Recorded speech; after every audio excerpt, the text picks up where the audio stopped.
Casimiro may pinayak na naman. Akhmadaliev seryoso sa banta kay Inoue. Ito nga't pag-usapan natin, pero bago ang lahat, pakisubscribe po ng channel ko. Huwag niyo na rin kalimutan i-click ang notification bell para lagi kayong una sa balita. Pag-usapan nga po natin mga kaboxing, inihag po ni Fernando Beltran na si David Picasso ay may kasunduan sa lugar upang labanan si Naoya Inoue.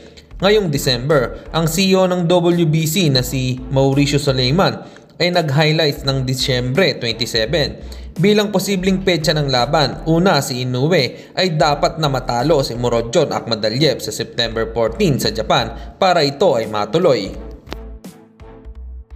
Samantalang Murodjon Akhmadaliev ay tila seryoso na talunin si Japanese monster Naoya Inoue. Ayon kasi sa sinabi nito ay hindi daw siya pumunta ng Japan para matalo, kundi ipatikim kay Inoue ang kauna-unahang talo nito.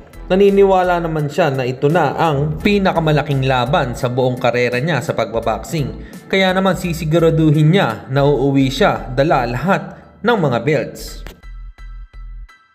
At sa kabilang balita naman tayo mga kaboxing, tila may kumukwestiyon sa estilo ng pag-iensayo ni Janrel Cuadrolas Casimiro na ulit-ulit lang daw ang ginagawa sa pagtitraining nito. Kaya naman dahil dyan ay sinagot nga ito ni Cuadrolas, "It's my boy," na ang sinabi ay talunin nyo muna diskarte ng mga Bisaya bago kayo magsalita, paulit-ulit lang daw. Matik kasi yung pinapractice namin. Para sa inyo mga kaboxing, ano po ba ang opinion nyo rito? Comment lang kayo sa ibaba. Hanggang dito na lang muna ang ating balita. Dito na lang ang aking boxing news report. Babu!